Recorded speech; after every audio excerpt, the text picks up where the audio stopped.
সময় বলা হয় শাস্ত্রে যে ধরণী মাতা বা ধরিত্রী সে রজস্বলা হয়। স্ত্রীর প্রতি মাসের যে রজস্বলা হওয়ার পরিস্থিতি, ঠিক তদনুরূপ এই রজস্বলা পরিস্থিতি তৈরি হয়ে থাকে অম্বুবাচীর সময়তে।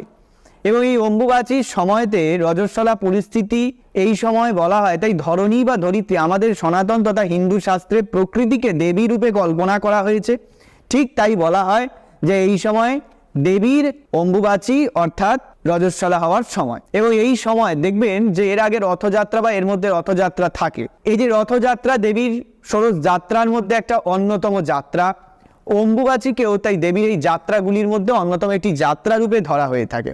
তাহলে বোঝা গেল আর্দ্রা নক্ষত্রে রবির প্রবেশ, জল বৃষ্টিপাতের সূচনা, এর থেকে অম্বু শব্দ, তার থেকে অম্বুবাচীর উৎপত্তি, এটা শাস্ত্র বলছে। এইবারে আমি মূল বিষয়তে চলে আসি যে এই অম্বুবাচী